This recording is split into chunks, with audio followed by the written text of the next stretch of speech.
to the bio network breakout session for musculoskeletal system, skin, and heart.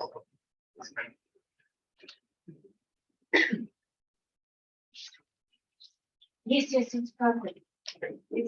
So the idea today is that we kind of try to discuss a little bit about where we are with integration efforts across the three different bio networks. And there's also a little bit of support we can provide with computational work. And so we have and guidance also from the genetic diversity network, and assess how we can best kind of support the individual integration efforts of the different bio networks. I'm Walter Lucan from Helmholtz Meeting, and I'm going to be moderating, but I'm guessing as much open discussion as possible. It would be great. We also have Kayla Middle, who's a guy working with this guy, and Kristen Ardley from the Genetic Diversity Network.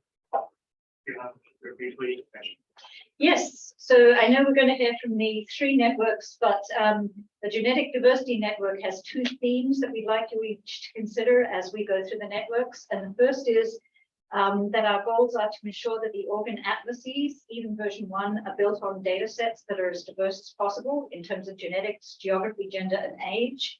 And the second goal is to establish synergistic partnerships with active researchers within these organ networks to define the cell types and help provide them with diverse data sets. So as you go through your updates on your networks, we'd love you just to keep those points in mind for discussion points.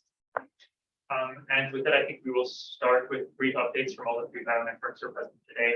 We have Sarah Stoney from Oxford, from the Musculoskeletal Network, bio network, Ilona Seda from Imperial, talking about carbs, and Maria Kasper from IT about skin. Sarah, do you want to start? Yep, certainly can. I'll try and get video working for you. There we are. Sorry, I'm at another meeting. So, but I have got here as well Yolette Mimpen and Lorenzo Ramos-Mucci, who are also in our group. And so I'm going to have to disappear in about half an hour, but they'll be able to carry on discussions from our viewpoint as well. But as mentioned, I'm the one of the leads for the Musculoskeletal Network, and we're like quite a few of the networks here, I suppose we're in our infancy. But I was asked to talk about, sort of from the update side, about submitting our roadmap, where we are in terms of data submission, and then what the challenges we're facing are.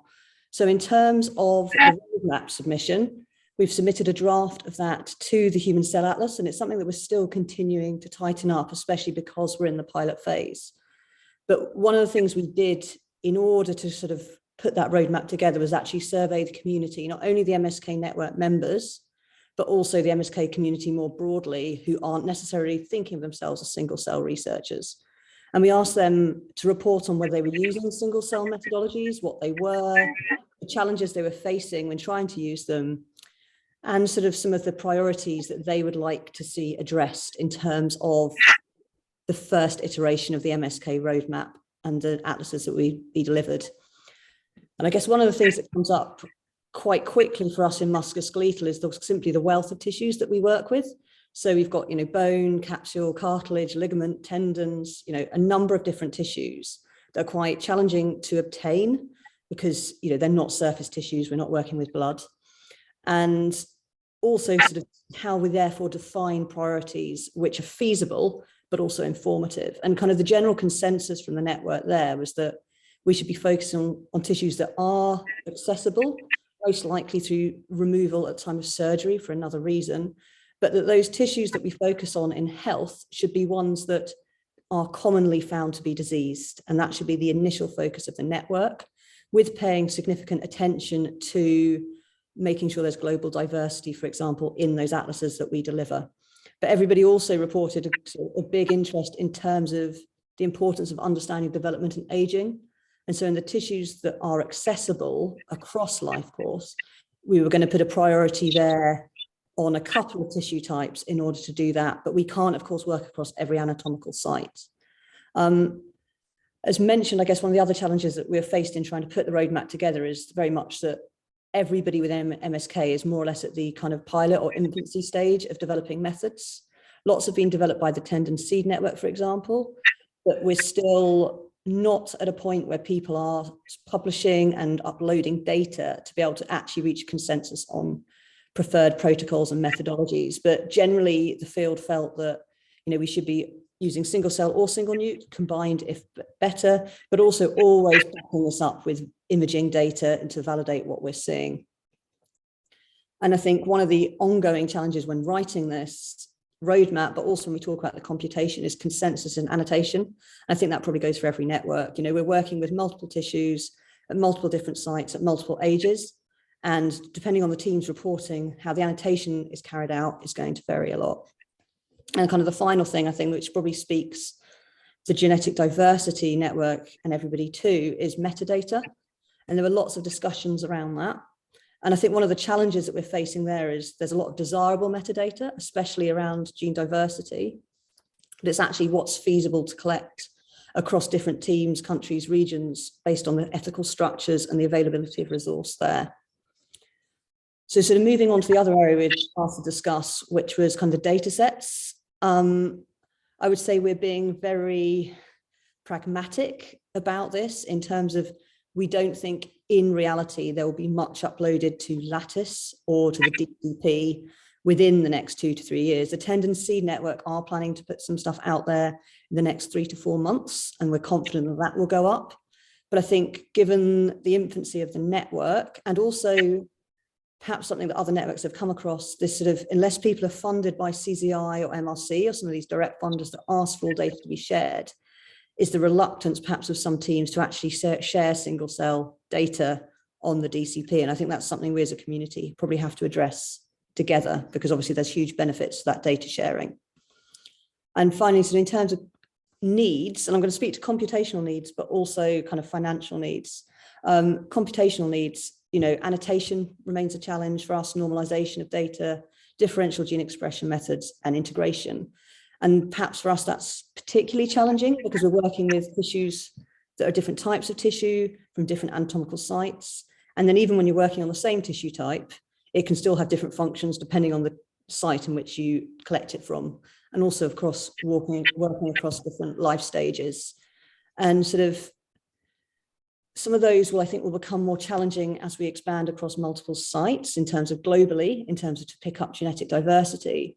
But also, I think a bigger challenge that we're actually beginning to face in terms of gene diversity is when we expand to non-UK, non-US sort of sites for sequencing, is actually the prohibitive cost of sequencing and library preparation itself. So for example, we're trying to set up in Zimbabwe at the moment, and the cost of 10x is 1.5 to 2 times the cost for the teams in Zimbabwe than it is for us in the UK. And if we're thinking of actually trying to get donor diversity and research team diversity, this is going to be a massive barrier to expansion and global participation in the future. And that's it from me. Thanks for very kind of a large kind of update on this. I think we moved through the network, so that's first until we get to before we get to the discussion. Felix, if you would like to take a look. Yeah. Hi everyone. Maybe I'll move my chair a little bit so I can see everyone. So the heart, we've been quite busy. I think we've produced a lot. There's a few papers out there. There are 2 papers, one where we have studied about exactly 14 hearts, healthy hearts. For us, the heart is an healthy heart is a heart that comes from organ donors. And now there are more papers. There's the paper where Nathan Tucker was the first author. Again, they've done another 7 hearts, and now there are a few other studies where disease hearts are analyzed, and a few more healthy controls are present. So we have with Norbert, we have drafted the roadmap hard, but we have a list of first drafts. We have an estimated, the list has from about 30 individuals, which is not bad. There are limitations. I mean, the good news is that there's a good representation of male and females. It's approximately 50%. But if we think about age, we've got some problems in the sense that most donors are over 40 years old. So the gap, we have a big gap, at least for the adults in the age of 20 to 40. There's very scattered data. Very scattered data are also for ancestry. Most of the data come from white European. So sex diversity is okay, ancestry no, age no, but I think we got good numbers over 40 years old. And this is important because for cardiovascular disease, the risk factors include age, ancestry. So it's something that we need to tackle. And there are a number of efforts going on, but it's not easy. The other, talking about age, we got funding. We as myself with the consortium led by Spriget Simon to build a longitudinal heart atlas from infants to adolescents and young adults. This will be very crucial, especially for if we think about the prevalence of birth defects that involve the hearts. These are very important, and the adaptation, the hemodynamic adaptation of the heart postnatally is very dramatic, and we know very little about it. So it's a very important phase of human development that we need to study. The heart is a complex organ. There are at least 4 major chambers, 2 atria, 2 ventricles, but we also have valves, we have the conduction system, so there is a need to map it very precisely. We think that a version 1 of the Human Heart Atlas should be focused on 6 to 8 regions. These will include the ventricles and the atria, and possibly, if we get enough samples, a list of some parts of the conduction system. We don't think we can go beyond that. But in the next iterations, we definitely need to go and do an hypersampling, go much more precise, because we think there are variations that depend on the electromechanical stimulations in the heart, different pressures. So there is space to do much more in terms of anatomical precision. But version 1, the aim, as I said, 6 to 8 regions. In terms of plans, so we need to make sure that there is excellent tissue procurement and storage conditions. So the quality of the heart samples that we're starting from is essential. I think Kirsten and Chloe today that elaborated about that, and likewise in other breakout sessions, the necessity to record metadata and have those informations is really crucial. During the roadmap, there's a section where we had to talk about power calculations. Now, Matthias Henning from the HeartFire Network has developed a SC Power. I don't know how many of you have used that. It's a very good tool to estimate the number of cells of donors that are, or patients that are necessary for your study. At the moment, what we find that studying more donors or more patients is more important than going deeper into sequencing, and we normally go 5 to 10,000 single cellular nuclei per sample and about 25 to 50,000 reads per nuclei. So that's been giving very good results. In terms of computational needs, we're doing quite well. So most of the published data in the heart are single nuclei. This is due to the fact that cardiomyocytes are very large, and the easy way is through the nuclei. There's a little bit on single cells that we have done, and the integration has worked so far quite well between nuclei and cells.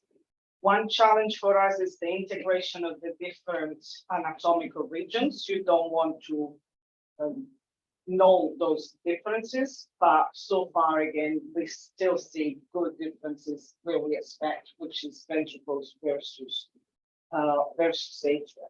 Where we think there's gonna be a boom in the computational needs is we're starting to do spatial. And there's so much that we can ask and do, and we think there's a lot to develop there. And I think it's much, I will stop here because I don't know how I'm doing with timing. It's fine. Thank you. So thank you very much for like comprehensive overview. The question that we waiting to them. Yes, I think maybe we should move towards discussion of all the business. I just one comment on the spatial aspect. I think for B1, we were specifically the idea to focus as we're looking at this in RNA basis to see what we can get, what there is data for.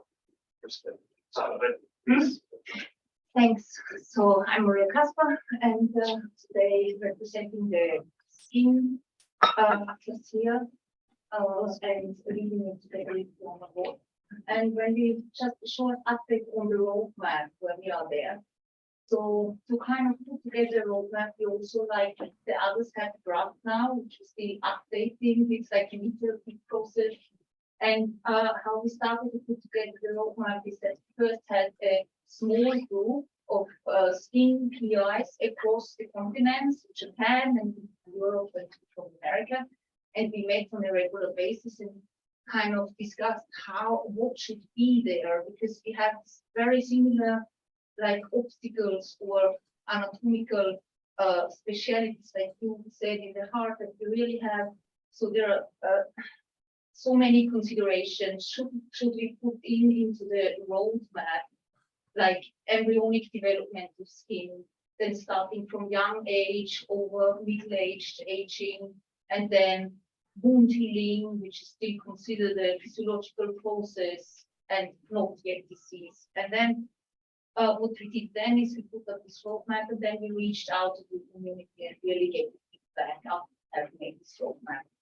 And the speciality of the skin is really like that all across the body, the skin has very different functions. So like on our head, it really has to grow hair. And so the epithelium and the dermal structure is very different than, for example, on the foot, where we have constant pressure, there are no hair follicles. So all across the body, the skin is just very diverse in its function, which is likely reflected in its cell types. So then we decided that to have the roadmap focus on from young, so postnatal, healthy to over middle-aged to aged skin, but not yet on embryonic development, and just define what's the cell type of variety in healthy human skin.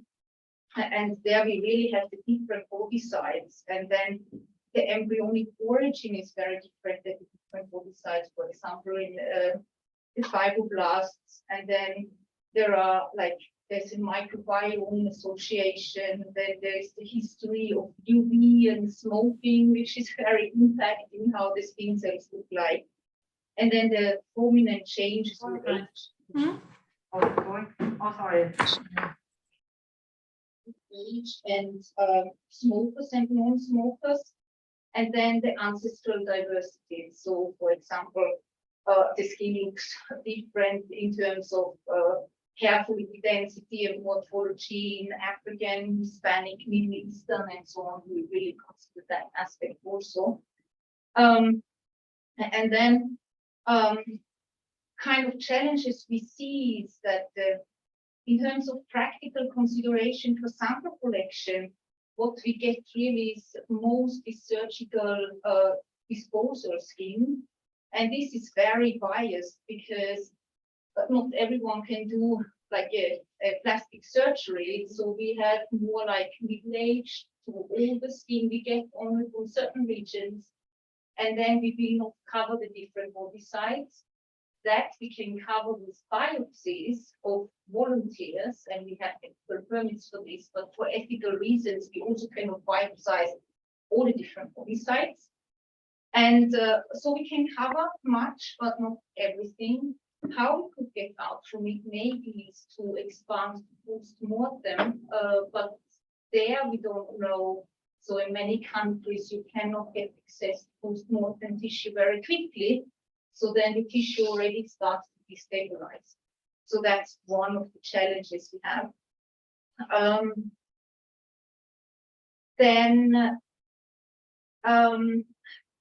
So in the skin, we have the luxury that we have really many studies already published and a lot of data available. It is like almost too many studies. I wouldn't say that. We are very happy about that. But there are like, at the moment, I don't know, I haven't counted them recently, but when we started to look for data sets, there were more than 40. Now it's I think more than 60 human data sets, which sounds really great.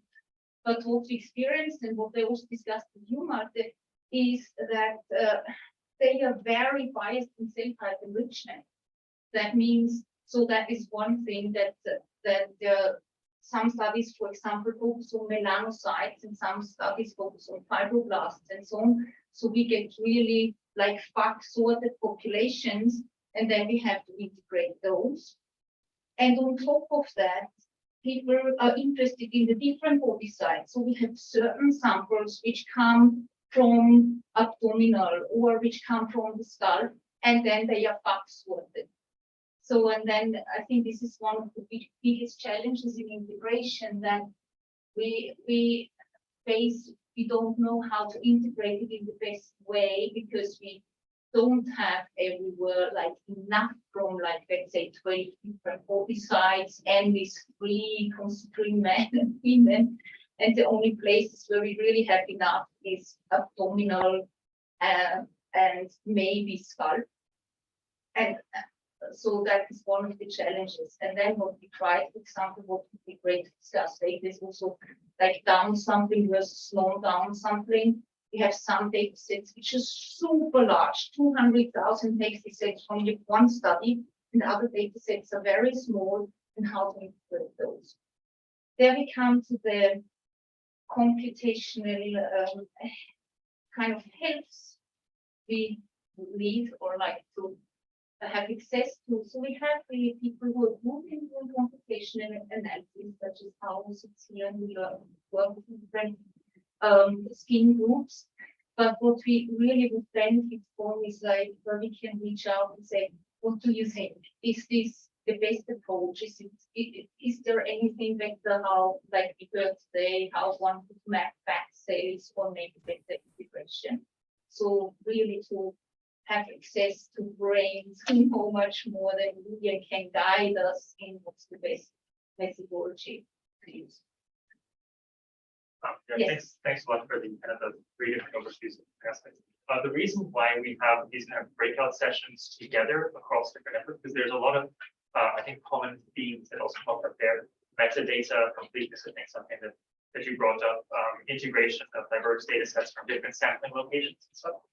So before we get into that, there was a question, I think, for the part. I just had a question on. I'm new to this. I'm not sure what is the scope of this. So in a heart, we know that also there is a lot of Shiva Seda and Shiva's association with the UK Biobank data. And Patrick's lab at the Broad has shown a lot of papers where we can associate the size of the heart, the shape of the heart, and genetic association.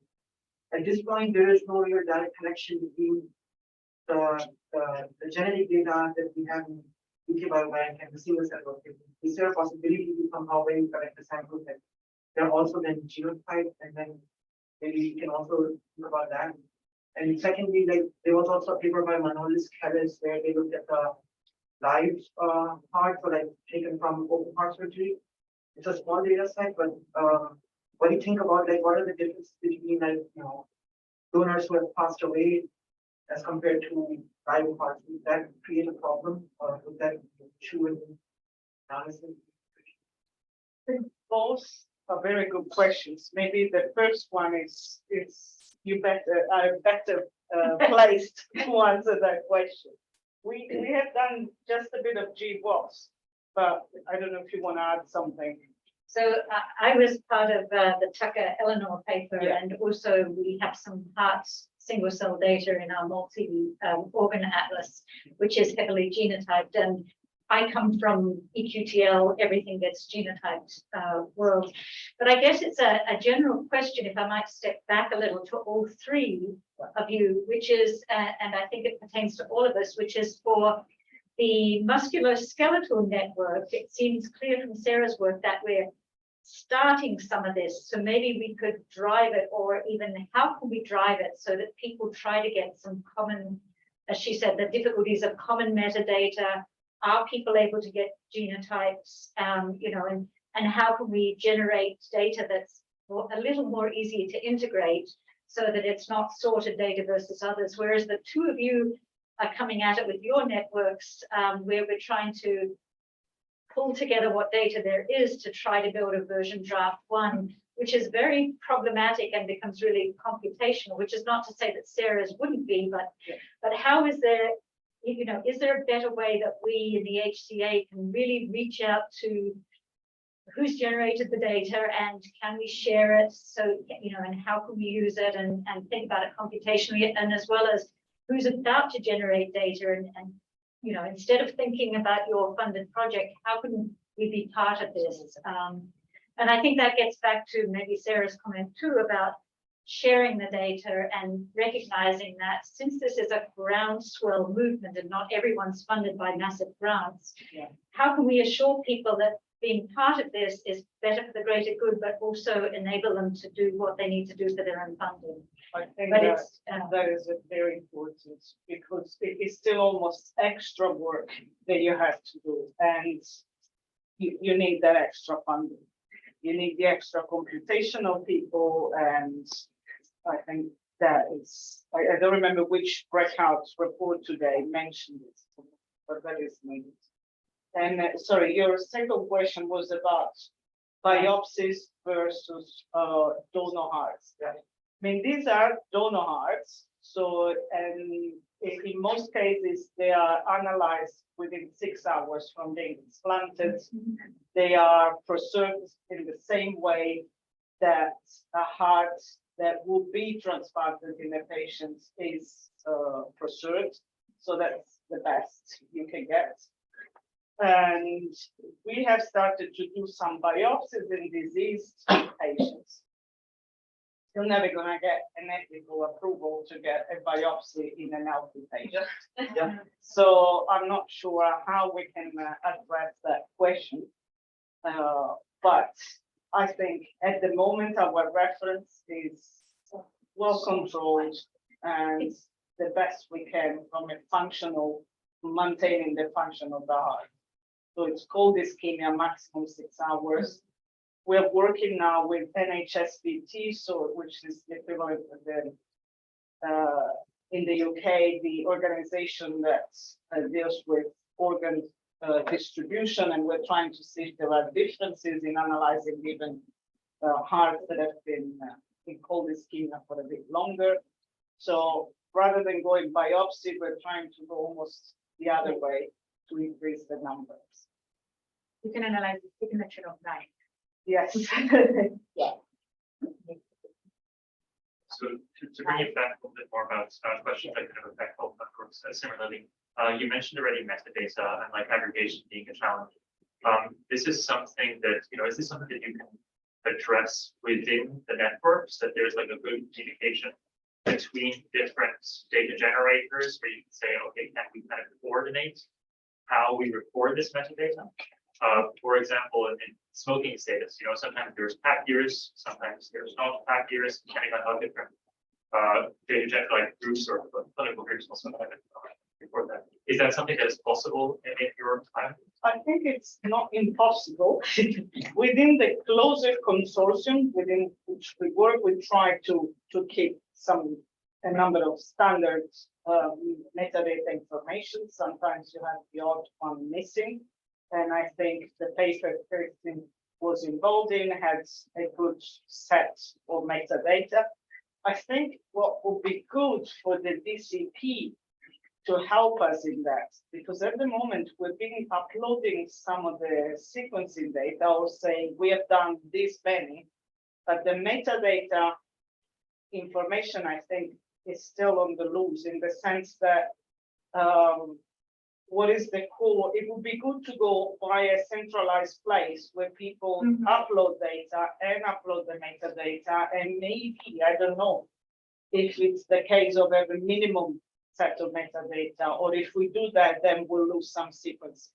It's something that'd be good to know what everyone thinks. Yeah, for kind of the other bionetworks. On that note, this CZI kind of data wrangling team across the Lattice team and also in the different sites, they like if you send them an email and say like, hey, we want to put this somewhere, they actually help standardize all the metadata into ontologies. But this is kind of at the point for when you want to upload your data sets to a portal.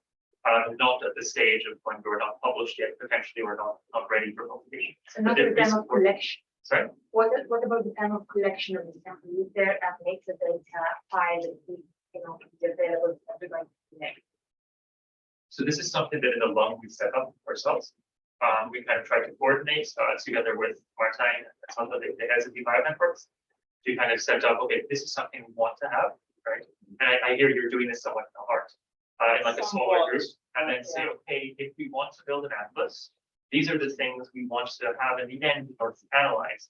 And then we'd like for all the data generators or all the people whose data we try to put in to get buy-in from those people to kind of try to say, okay, we can go back to the clinicians we work with, try to encode it in this way to compare better. Is this something that also the other networks think is feasible or is possible if you're set up to do that? I mean, this would be really, really useful to have, but I think it's also like Chloe said today. So what really the limitation in our case is also that it's totally PI driven. So it's totally bottom up with like no financial help. And like Matthias said, for example, that was for the lung network, right?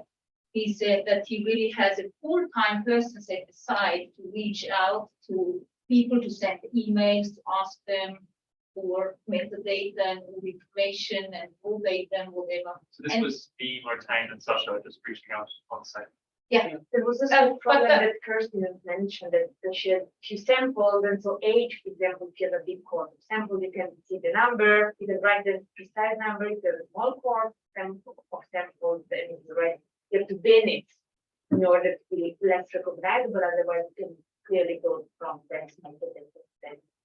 So that was what I was saying. So I need to even collect it, to even get the information, like put data out there and to go to the persons to ask them for all the information. People need help to have like a person who should do that.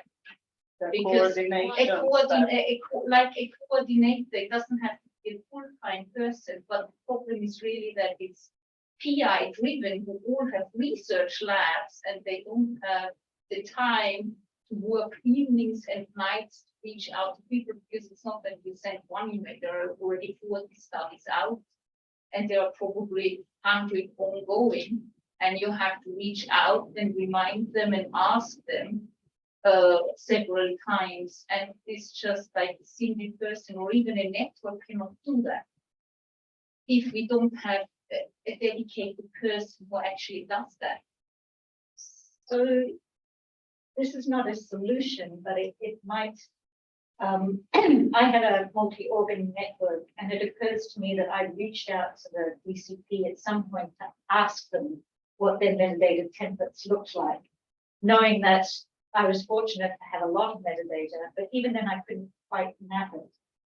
But I wonder if, some of these next steps should be anyone who proclaims to be interested or part of a network should have sort of a couple of hour meeting with DCC or representative or somebody to really talk through, here's the metadata foods, here's what they mean, here's how to translate them, can you do these, and here's some minimum. Because the communication really comes only when you try to upload and hasn't been a focus, and maybe really making it a focus with each of the networks might help, and might help to get buy-in from some of the other PIs who have their own studies, but they're part of the big thing, but don't necessarily feel part of it because we don't have funding. But it might help to feel part of the bigger and understand what core metadata we have or don't have if those type of interactions happen. So is this true? Sorry, go ahead. To kind of like iterate once again, it's represented these changes that we cannot have like in communication, but even the metadata standard as it is right now, it's actually I think is quite rich and like detailed, but it then comes to kind of communication that they with the heart group, etc., just to establish, okay, which are the role of these fields that gather the comments we consider like most important, and then additionally can actually help annotate and just establish, out of everything that might be also relevant about and focus something else. These are the ones that we kind of gathering and trying to send more cards. But yeah, as I said in the previous session, it might be that we actually need this focus. Communication with a really bio-network actually, because right now kind of be like open to everybody, but then we're not specific enough for that specific bio-network. And I think having that kind of meeting with all of the people who are part of it, so everyone feels engaged, would be really helpful. So can I understand the difficulty is the harmonization of the metadata that is otherwise collected on every study manual? Or is it that someone needs to reach out to the kind of clinicians who have kind of collected it? So I assume that's so it's two things, both things. And some many networks are stuck at the first step to even reach out to everyone because it's a lot of work. If you do it as a side job, that's the first part, and the second part is also to harmonize. Because I'm trying to understand, I assume that when a data set is generated, that there is some metadata that you would collect when you generate a data set, because you're looking at kind of reports. But then the difficulty is to reach out to all those individuals and collect them together and be supported. Yes. Okay, thank you. That's very. There would be an additional challenge, which is because some of these are building atlases from existing data, that metadata is what it is. So it may be very different from study to study, and you're not going to change it because you're not going back in time. Because some of the networks, like the musculoskeletal, maybe they can drive it by knowing that, but it's still going to be a challenge. But for these studies building from existing data, they're just going to have disparities in data times. Okay, so Sometimes the ethics themselves will limit, depending what the ethics say, you can, collect some metadata and not others. So as person is saying, it's not going to be. So I guess there is still kind of a set of metadata categories that, as it kind of heads of the bio-networks, you are aware that you would like to have in general. And the challenge is then how do you kind of reach out everywhere? Because we have templates for this type of thing, which has helped us a lot. I'm sure the DCP has like a lot more things. Yeah, This is something but it's a matter of restricting it, maybe, just to answer to that specific network. So as a kind of solution proposal for metadata, maybe to try to kind of interact with either the DCP or like to kind of get a minimal set of metadata that you think you might be able to collect, and then see whether we can kind of help you with the kind of the coordination aspect of having like a master Google Sheet to then reach out and have like templates for all the different computers. I guess the important thing would still be that as heads of the bio-networks, you will be more familiar with your community. And so the person writing these emails would probably better be in the bio-networks, right? Rather than someone coming, like certainly and say, hey, we want to do something. Is that, would you agree with that? Yeah, if we could have someone paid, they can do it. Yeah, exactly. It depends. It also can be on behalf of I someone. give you an example. In our consortium, is like, oh, it's time to report how many samples we have sequenced, and then we go like, oh, can you do it? Can you do it? Because it's little things that take time. As you say, if you don't have dedicated people, it's up. your diet. So a little bit of support there. I guess the important thing when building genetic database is the communication on the end, right? It's Yeah, also the that's the communication on the first. computational side. And then it's about implementing. Exactly. And so to build an atlas, like even when the computational side, you build an embedding, there is kind of, it's very important to have very close connections with also dedicated time, right? From the bionetwork side to say, okay, hey, this doesn't work, this works. I hate your cluster here. This one's okay, right? And so I guess in the same way, it's always going to be quite some time commitment to do this, right? So just wanted to, I wonder if there's somebody also online who wants to comment from the musculoskeletal network, if they can still hear us. For the difficulty of collecting metadata. Gillette?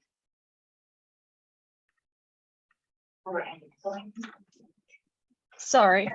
I mean, it's tricky. Sorry, I couldn't hear the whole conversation, but the question was about the difficulty of collecting metadata, right?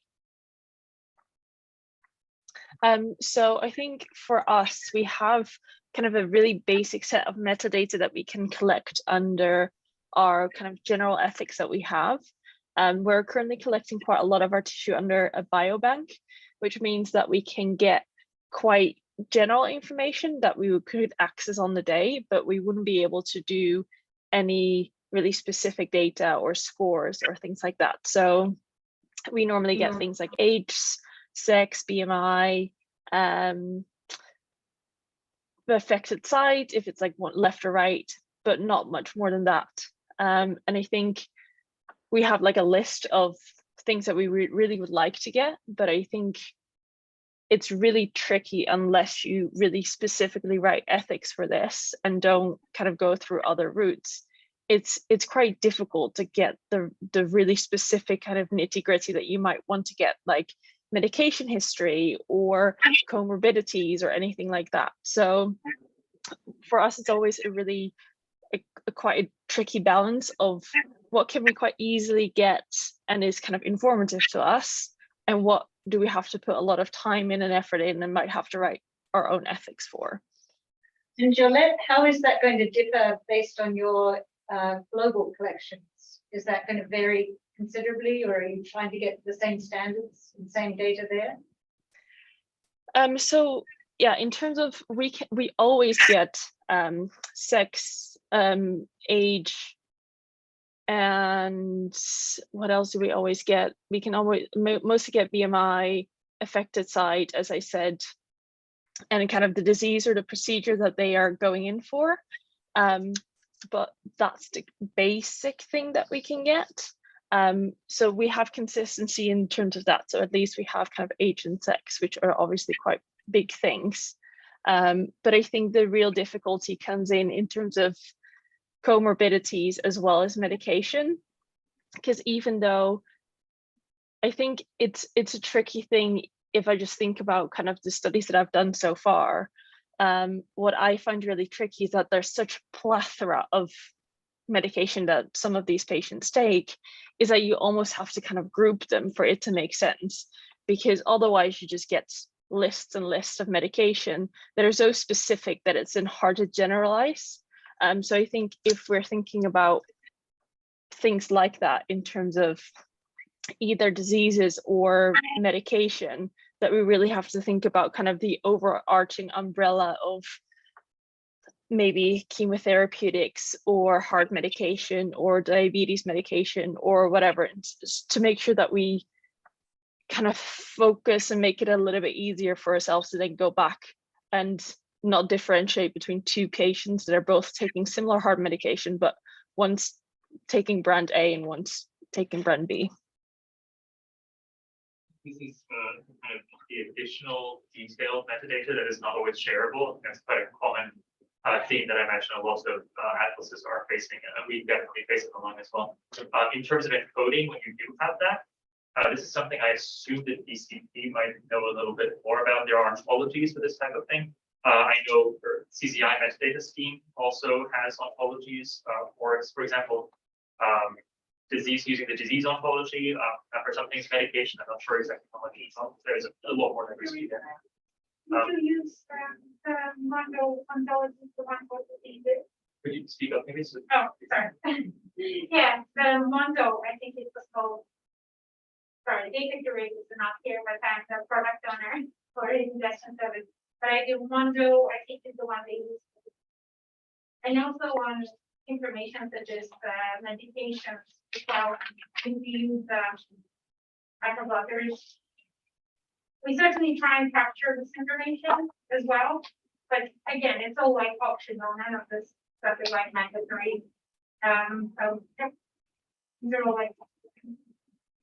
Can I just mention something else? I know we're going on metadata, Yeah. but two more things that we try to collect is the photographic evidence of the piece that you're analyzing. Just use it as a chunk. And I mean, at the very beginning, a few HCA general meetings ago, we were like, oh, can the surgeon take the picture of where exactly? Nah, it's not happening. But at least the piece that you have and you receive, it'd be good to take photographic evidence. And the other is the histology. We try to do the basic standard histologies, sometimes a little bit more, but to have it evaluated by the pathologist to make sure that it's really healthy, or if there are some variation about the some fibrosis in all the patients. And that will be more and more important when you start to do the disease, so that you have a cross check. And then I don't know how the DCP can. We always have the ability to have supplementary files as well. Yeah. Although I will mention that at least in the beginning, I do remember there was like ethical concerns sometimes. So it all depends on obviously the researchers themselves and how allowed that is. Actually, things to those images, but you do have the opportunity to upload them. And it's quite right. I guess it's more of a kind of a data storage question at the moment, rather than integration. We're not at the point where we can kind of do this at scale. It was very interesting, of course, though. My slides are finally back up on Zoom. I'm having some issues here trying to put the internet connection, but they're there. I'd like to move on a little bit from discussion about metadata, which we focused on a lot. And I think kind of focusing on a little bit what Chris was mentioning at the beginning, in terms of the diversity in the data sets that exist at the moment. You initially kind of detailed, I think, was 40 different parts and 40 different data sets, potentially, sometimes enriched with different difficulties. In these data sets, are you aware of the kind of genetic, gender, geographic, and age diversity that is in them? I think you mentioned mostly white males above 40. Oh, sorry. Yeah, that's white males is one problem. Yes. Yeah, exactly. Better notice. Is this metadata you have available that you could start, upon an integrated app, start modeling this and have this representation? What is this? I think for white European backgrounds versus Southeast Asian or something, we get those information. Personally, we can get it without a problem. The genetics we have, I say we in terms of the consortium I work more closely with, we have some whole exome sequencing, some whole genome sequencing. It's a bit scattered. When you say what you have, was that was not genetic, that was ethnic diverse? Yes. Okay, It's so a self-reported. definition. Malta, just want to flag there's a few comments here in the chat. Sorry.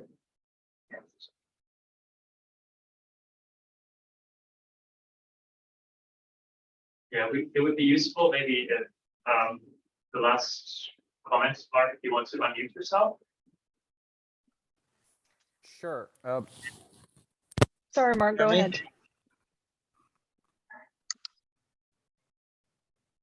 Can you hear me now? Yeah. Okay. Just briefly, we have evaluated all the GTEx data, trying to understand drivers of variation in what's normal tissue. And we found a signal in musculoskeletal tissue, which related to something they measured called Hardy score, which really simply is sort of how long a person was in the hospital before they died, whether they had died acutely or they died over a long period of time. And it affected some of the genes that gave us an important signal, which was sort of biologically interesting, but not something you'd want to capture. So I think it's just useful for musculoskeletal collection that you know how long the person has been non-ambulatory with the collection. That's going to drive some of your gene signal in the cells. If I can just add to that, that's really interesting that you've seen that, because we've actually seen visually in the tissue how big of a difference this makes. We're currently obviously looking at tendon, which are loaded tissues. So we've seen a really big difference between a couple of patients that we've had that basically did not use their leg anymore and patients that did. And we ended up not using those tissues that were not loaded just because they looked so different. So it's a really interesting point to make for the whole MSK field, I think. Actually, which gets us back to the discussions today, which is, I would say you should use those, but you should capture that metadata around them. Absolutely. Because the same way we captured that metadata in GTEx enabled Mark to dig deeply into it, that if you actually capture as much of that as metadata, then we don't have to define everything as being normal. We can look at the spectrum, but it gets back to this metadata being critically important. And if you will compare to this, a patient with a certain disease that has been hospitalized for a long time, you might have almost a better reference, if you know what I'm trying to say. So I would still sequence those as well. I don't understand whether she knew it or she just speculated that they were not used, because she said that she can collect metadata about the history of the patient. She just got gender and the few information. So I think Mark said they have observed and confirmed, Yes. and I understand Jolie also observed. Sure. Do you want to maybe answer that? Influence, yeah. Yeah, so I think the thing that made us think about this is we're obviously trying to build a healthy reference atlas. So at this point, is that tendon still healthy? Because they're not being used at all. And I mean, there are more factors at play why we decided not to use this particular patient that I'm talking about right now. But I think we've all accepted that in this first version of healthy reference atlases, not everything will be 100% perfectly healthy, because I mean, I don't think anyone in the room as well would like to have their healthy tendons removed, because we'd like to use them ourselves. So that there has to be a reason for us to use that tissue. So it's quite tricky to think about how far do we go in terms of what healthy is and how do we define that. And if we are able to include everything, then obviously you want to put all those differential things in and see how that affects it. But having limited funds, we sometimes have to make a choice of what we think are the healthy ones and which ones might not be so healthy. In the end, something you can only really decide after you sequence and integrate it, whether that was sufficiently healthy or not. Yeah. So Maybe this is also important to distinguish within the metadata, something that is kind of mathematical, so something that is sure, and something that is kind of evaluation, can be personal evaluation, whether she decided that smaller or a little bit less healthy, or whether the history of the patient really matched that fact that the patient didn't move for 3 months or 6 months. So metadata are important also in which you collect. I think I would really like to talk a bit for metadata, because clearly there's a huge treasure trove of discussion that can be had there. Some things, as you just mentioned, are just incredibly difficult to encode because they come down to the intuition of the algorithm analysis. But moving on a little bit, unless there's any like last-minute burning comments on metadata, like to get back to the kind of the aspect of diversity that's relevant. Kimberly mentioned that in the heart, you have good reported self-reported density, but not necessarily genetic diversity. We're working on that, but we have to sequence our main genetic signals. Is this true for your own data or also across the different labs? Across. Now I don't know, exactly how many of the ones have been, but I know they haven't done them all. Can we, in the skin case, is it credible? Yes, you've done. So right now it's also more focused on like Caucasian descendant, and what we have is like sex and age. But we have actually a group which just got the funding to specifically focus on diversity. And I don't know which regions but they reach out to Africa and yeah, different, like across diversities. So that is good, and then it's really set up and reported. And I was recently discussing with them, at least they will collect tissue that they could later look at the genomics also.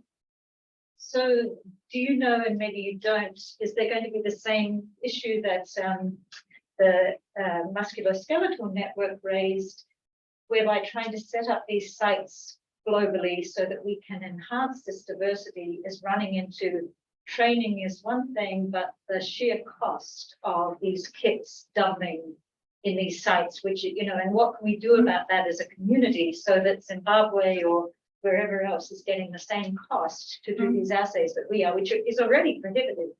You know, our costs are high enough, but to have it double somewhere is just, that's not going to enable us to enhance geographical diversity in any way. But I will ask that.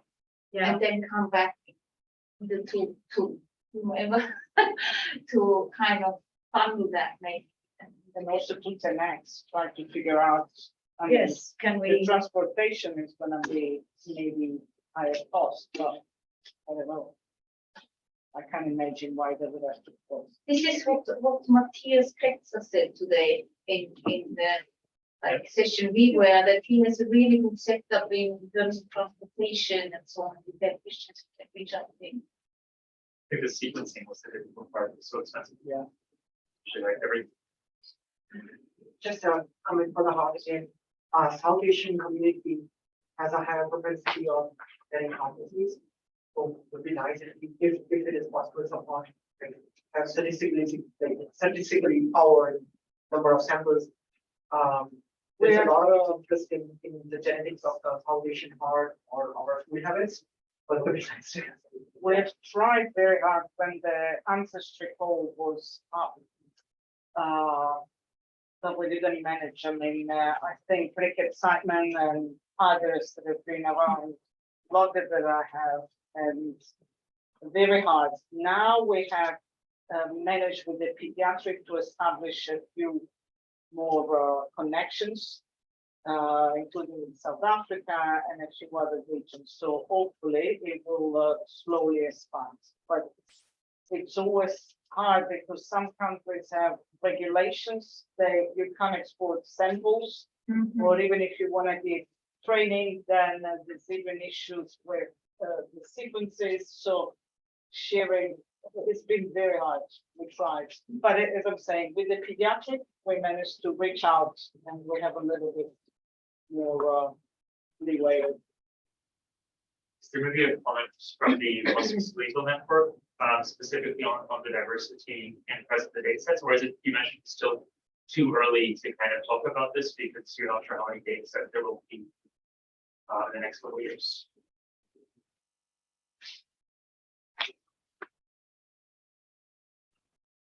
Sorry, could you repeat the question? I was wondering about the diversity of data that are available in the Musculoskeletal Network, or is this difficult to say because you mentioned, or it was mentioned before, by Sarah, that the data are not likely to be available publicly in the next few years? Yeah, so I mean, as far as I know, there's not much available at the moment, so I can really only talk about the data that we've been collecting. And although we're really trying to collect samples that are as diverse as possible, living in a place like Oxford means that you have a very high percentage of white European people. So we're currently connecting with a couple of other centers across the UK to ensure that it's more diverse. So that's specifically centers in Birmingham, London, and Glasgow, in which there's a little bit more diverse populations. And in terms of the kind of next steps, specifically of Sarah Stelling's group, is they are currently setting up a new project that will be more diverse across multiple countries in terms of the MSK network. So that will be kind of a big step forwards. So yeah, but in terms of published data sets, I think it's currently very high in terms of white ethnicity. Thank you for that. I'd like to move on a little bit from the diversity questions. So we can kind of, I think we're heading up at less than half an hour left. Towards kind of the setup that is at the moment there for integrating all these data sets.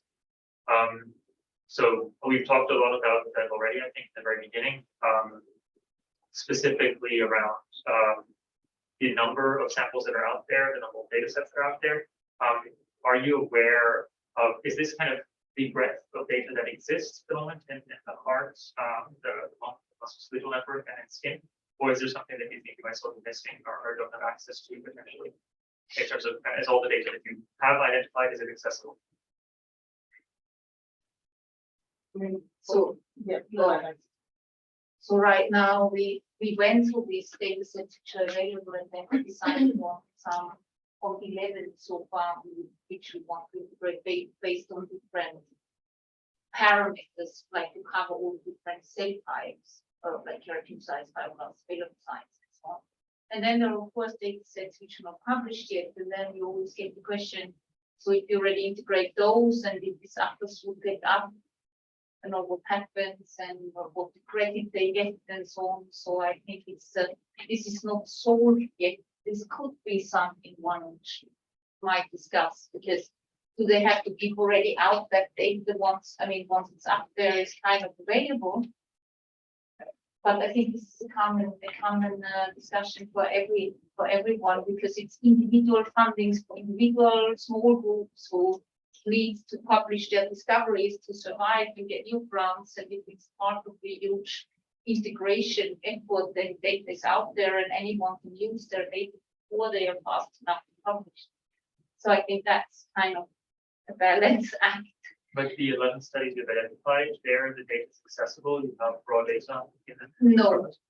So, and we have from most of them we have data, but it's also a challenge because like especially studies which are not published now, but which are being published 2 years ago and a year ago, most information is not there yet. So we have no cell labels, and we have to reach out and have to ask for specific cell labels.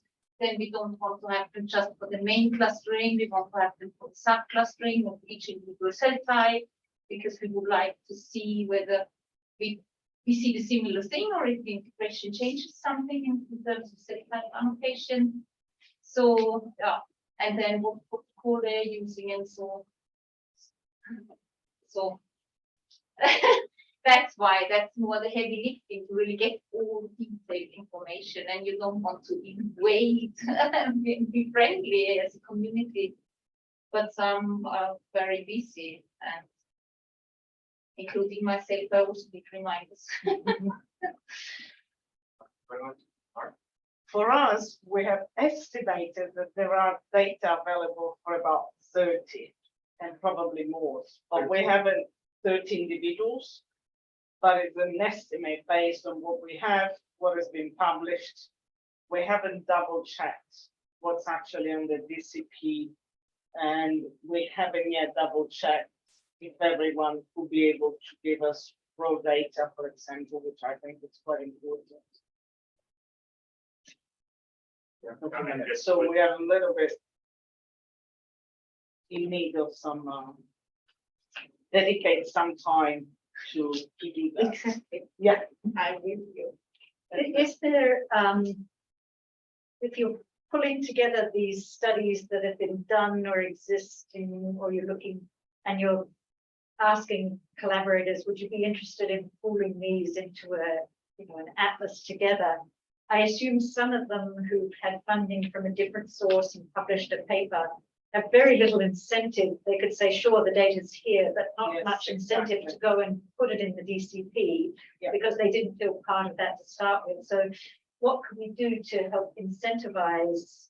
And maybe it's like a focal heart session or something with the DCP with people who can help, but how can we incentivize them to get it so it's all in one place for us? Yeah. Because I could see them saying, sure, but it's there, you get it yourself. Yes, Yeah. and then it becomes really time consuming for this single, like Maria is saying, which could be me or Norbert or you or Crickets. Then you need dedicated people to start and download the data and, And chase for the metadata. Then we don't have the benefit of having it all in the DCP and having some curation of it. Yeah. How to motivate people? I mean, the first one can be money. I mean, you all know, if you pay people, if you reward people, maybe they are more willing to spend their time, and the other one can be maybe a compensation with, the data. I think this is what trying to, or someone work with them for time that can move people to do. I think getting, the I mean- first, sorry. No, I was just saying, being very basic, that money really helps, not with my kids that are Data release is a painful process, so the thought of having to release it somewhere else is hard. Exactly. Yeah. Since we're in integration, can I ask one question which we are wondering a lot? So, because we integrate, we're already doing it, integrate existing data, and some data sets are really large, and some data sets are really small, but have very important set types. And we tried several strategies to integrate them. Either everything together because we don't want to lose anything, nobody else types. So then we did the random downsampling, which we threw away because we thought that was not so good. Then we used geometric sketching to downsample only the very large data sets. Has anyone tried that, to not downsample versus downsample? And do you see benefits or disadvantages to either? Because we see some differences clearly. Has anyone So this suggestions, ideas? Because this is probably interesting for everyone. there's difficulties with something we talked about before. Something we've tried in the retina. Because there's one data set in cells, everything else is like 1 million put together, the other kind of all the other data sets. And there it's helpful to use a subset of the data for benchmarking, for kind of iterative assessment for which methods should be using on this data. But then when we put everything together in the end, it is that this would not be as important. One can use, depending on the method you're using to integrate, you can use balanced training methods that take into account that you have many more cells into the sample. But in the end, it's quite useful for the models to understand covariance patterns in the data, which is very large data set. So overall, we have so far coalesced on downsampling for benchmarking and then using the whole thing. But it's not at the point where we can say it works or didn't work. Yes. But that's the first version. Okay, because you have no measure yet. No, Right, it's not done yet. It's, I guess, we're testing. Okay. Michael, we do a little bit of downsampling, but not for data sets, for some samples, if they're over sequence, I think. Yeah, so for some libraries where we get few hundred CI, we have a lot more reach nuclei. I was more thinking of the data size in terms of cell number. So we have one data set which has 200,000 cells and one data set which has 5,000 cells, but it's very important cells because they're most likely not heavily covered by other data sets because they did the sampling. So what do you do with the 200,000 cells? Each one comes from multiple donors. Yeah. So I don't see why you would downsample. Because when we do, maybe that's not discussion here, but when we do that, we get different results. So It's easier to downsample the read the cell. Are these already allocated? yes, they are all up. One simple thing that we try to do also, we have some data sets that are just mouse count. From all part and you get a cardiac side and this kind of side. And then you have some data sets where we have the solid on the So one way would be just maybe take the fibroblasts or the cells that you have in the smaller cells, the cells that you have in the bigger, then maybe they become more parallel. But that we discussed, that's not so good if you want to later on integrate new data sets because you lose a lot of variability. So that doesn't seem to be ideal. We had a similar thought. I learned it today. That's why it's great if you actually have access to someone, one can, really ventilate the thoughts one have, and then some people have much more experience and say this is actually not a good idea, this and that. But this is something that I think also this setup is designed for, right? So Metadata as well, so kind of the computational group. So if there's any kind of questions around integration, we're kind of working on methods for integration and benchmarking and stuff. To specifically test these things out and support what we can. yeah, this is Essentially existing efforts as well as kind of starting efforts in certain degrees. But it's really important to just start an effort like this to understand kind of what is there, what's the setup, and how easy will it be to drive into a successful integration effort. And some of those things are very much around how well how easy is the interactions. So for both, how much data is there, right? Of course, we just talked about how accessible is that data. It's impossible to work with non-accessible data in the end. And is there kind of a group of people who are able to kind of sit down together fairly frequently, once every week or so, and say either say this cell types should definitely be there. We don't have this terrible integration, or then also get the feedback on the side of we data on this, or we can or should do integration on this. And so I think that's something that's really useful to try to assess. At the very beginning, for single cell sequencing, we were always typing in RNA, like the RNA, the right structure. I'm wondering why Tinex doesn't just tell us, 500 plant cells to type in each single library in the world. Everybody gets a small number of reference cells, like plants or whatever. Mouse that you can really use as a reference. Those cells should be the same, and then you can variability across those cells in many different samples, and then you pick up your other cells, considering that those should be the same in every single sample in the world.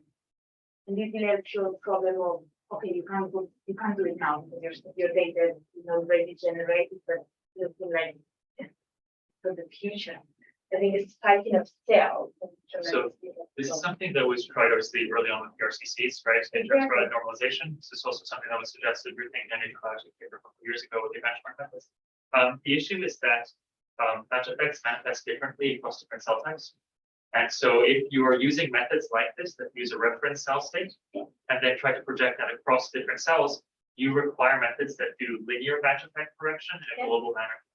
And those, when we benchmark batch effect correction methods, don't work very well. And so sometimes you just don't, the batch effect that affects one particular cell type of your line is not going to tell you exactly how the batch effect looks on different cells. And that's kind of something which you, I guess, would also expect, because particular decisions on the experimental protocols we're using will be better on for particular cell space. So I don't have this can define size fibroblasts. Yeah, but for the network, of course, maybe you can't do all the networks together. But maybe within a small group, so within one tissue that you're interested, maybe you could find something. I mean, 10 minutes. Yes. That's actually maybe a good signal to try to get back into that. Yeah, I have a question regarding the size of the samples.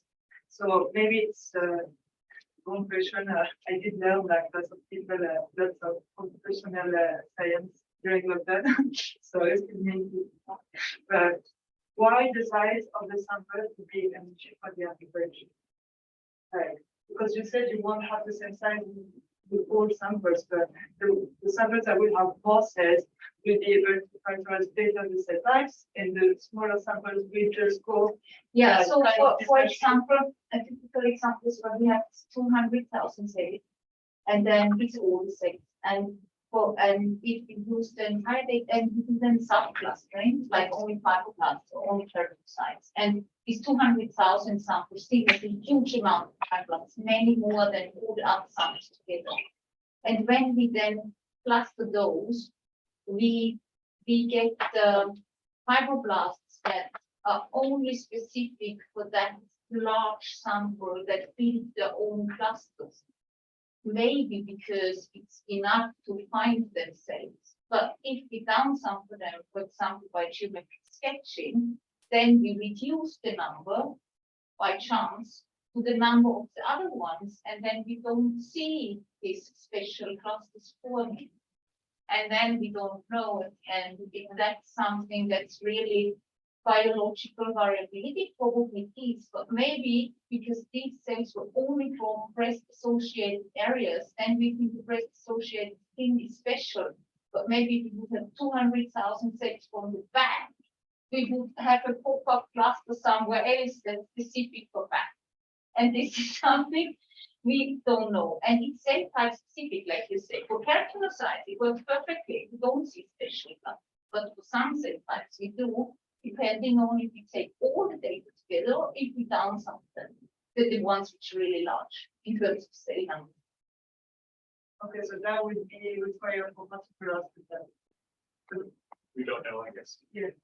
I mean, we know now that it's fibroblasts, and we know it's not keratinocytes. We don't know yet for the other cell types. I'd like to get to the last 4 minutes, so to 2 questions that are still on for discussion that I think are particularly interesting. On the one hand, that is, how difficult is it, do you think, to find the consensus in terms of the integration and the annotation of the data sets that you currently have looked at? Is this something you think you can take a look at those data sets and say, I can harmonize those cell annotations, I know what everything means? Or is it something where you go, oh, okay, I think what this particular study calls cell type A, I would not be sure I'm talking the same. Where are the different kind of annotation schema? So we reached out really to experts in the cell types in skin. We have people who will annotate the fibroblasts, fibroblasts, and people who will annotate skin, annotate everything. And then we have several different groups across the world. And then these groups will work together and annotate them. And even for vascular cells, if we don't have specialists in the skin, we reach out to a lymphatic lab, for example, and helps us to annotate the lymphatic. So one, I guess, are they agreeing? And two, does that mean you're taking the raw data, pulling it together and re-annotating it together? Yes. Or which is your problem with the different data sizes for? Yeah, so our plan is to re-annotate data and then see. And so a priori, before re-annotating the data, if you just take the labels from individual studies, do you see that? Yes, we do that for where we have the labels, but we don't have the cell labels for every study yet. For those where we have them, we do that. And they match quite well, but through integration, still some cells cluster better some ways. Yes, and I also have from different labs, they generate their own annotation, and their definition of the annotation may be different because for example, the T cells, maybe different labs they regard the T cell, they regard different cells as the cell annotated T cell. But if you only use that information, maybe the T cells, the definition is different. This is something hopefully you can answer with the integration. Yeah, exactly. I think for us, one of the points which I didn't discuss, but we do need a consensus annotation. I think across different papers, we use different levels of resolution and slightly different subclustering. So I think there is a need for an effort. I don't think we dramatically disagree. If you look at the papers, we haven't really discussed with others. But there is a need to harmonize and take final decisions, and everyone agrees that this cardiomyocyte state likely exists. How do we want to call it? Mark, are you still on? Yes, okay. Mark, do you want, I know you've been engaged in the cell types for the ASCT for fee tables for the heart. Do you want to describe how those efforts have been coming to a consensus? I can try. Yeah, I mean, obviously it's the work of Katty Borner and others, and it's kind of going through the literature and starting with Uberon and what's already known, and using that as the takeoff point until something, I guess, more interesting comes out of the single cell work where people can better define cell types. Starting with the Uberons is a safe way to start at a level of consensus. So thus far, it hasn't been validated against a lot of the single cell data yet. It's a top-down approach, is that correct? That's correct. That's correct. So it'd be neat if this is sort of a bottom-up approach matches Uberon. We know from histology what the cells look like, but I think we're going to make some discoveries, or we all hope we're going to make discoveries of different gene expression patterns that further subdivide, at least if not cell types, by cell states. So that's something to look forward to. That's great. We'll get in contact, Mark. I think it'll be very important to have you involved. Yeah. Great. I'm guessing, Gillette, from the perspective of muscle, because you're looking at one data set at this point, this is not something you've had to look at. Yeah, in terms of reference data sets, there's basically none available or very few. And I think the tricky thing is that even within a muscle or within a tendon, there's kind of a microanatomy part of this here. And I think both the heart and the lung atlas have talked about that, how within one tissue or within one organ, there's also a clear structure which needs to be accounted for. But yes, basically no reference data here for us to work with. So we're kind of going from scratch. And at the very end, I just want to really get everyone's very quick opinions on what is the most important thing they would like from an integrated atlas to make sure that, when we try to build pipelines for integrated atlases, we have to try to optimize them for the things that we really like to get out of integrated atlases. Maybe their pipelines for the integrated atlas. So what is the thing that, why do you want an integrated atlas? What would you like to get out of that?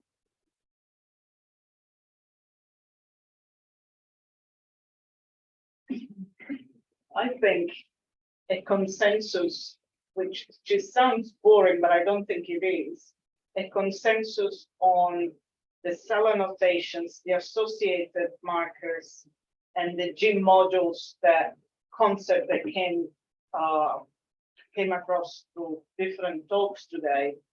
So really being more sure that the new cell states, let's call them, that we have identified in different studies really exist, the list of the gene signature, and that we can move on and compare this to the diseases in a more coherent way. What we have seen that the more data you integrate and the more you get granularity in the cell states that you identify. So having a baseline that everyone agrees, I think it's important. I agree with that. And yes, and that it's easier for groups to actually update the set, so that it gets faster and that they can see whether they see something new or what has not been seen before, and what their safe states and safe types. Equivalent to the previous publications. There's comparison with disease, comparison with different sites. So if we have a set of anchors, then we can do all the various comparisons across age, across whatever you want, in a more structured and solid. Yes, I think the goal of integration should be a really solid foundation so that you can understand diversity within the organ, and then within populations, and then with comparison to disease. And so that we can tie it to these genetic studies where we're really interested in what are the cell types and can we be sure of which are the functional cell types. Well, then if we're talking about these comparisons, I think the big question is also like what would be the features that we're looking at? Like, are we relying on count data, expression count data, or are we relying on an embedding or just labels? I mean, that kind of, I think that's an important question if you integrate data. For some integration methods, they don't like necessarily give you correct counts. They would, you would be stuck with an embedding or some other type of produced information. So I'm wondering if that we should also consider depending on what question we have, like what direction to take. So before answering to that, can I add a concept, the composition of the tissue? So yes, the cell types and cell states, but in which proportions are present in the case of the heart or different regions, for example, because that is another set of parameters that is very important to do a number of comparisons. And yes, I agree. And when I individually analyze the data, and then this data set are from different groups, different studies. And then I found that even the main cell type, for example, the keratinocyte, and then is the differentiate expressed with are really different. The top 15, top 30, or something. And then if I looking for them individually, it's really like when I have no idea what they are, but this the integrate elements, I can easily let them together, and then I know who they are, because they are either low dimensional feature estimate. So I think we can benefit from. maybe to answer to you, Michael, I think we need a number of modalities.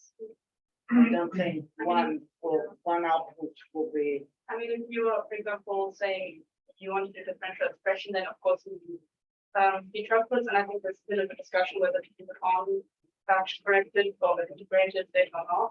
That's always a question, like then in the end, like the integration output will not exactly help you with that problem. If you have like other paths that don't necessarily rely on the expression space itself, but on more sort of reduced version, then that's also fine. But I think that's just what you consider like what question do we have, what do we need the data to look like, and then we're kind of also to some degree limited.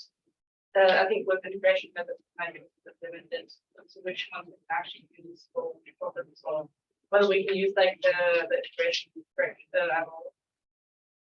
Yeah, I think that's just like consideration. Also, like from the discussion we've had today in the breakout session as well, just to consider the format of the data. So it's a good point. If we concretize the comparisons that we want to have, that informs the methods pipeline. And so in general, if we compare healthy state as a baseline, baseline healthy state to something else, it'd be good to understand a little bit more concretely what that comparison should look like. Right? What that takes to look at. At the end, I really want to give the words anyone online who also potentially wants to kind of put out their wish list for an integrated atlas or what they would like to get out of it.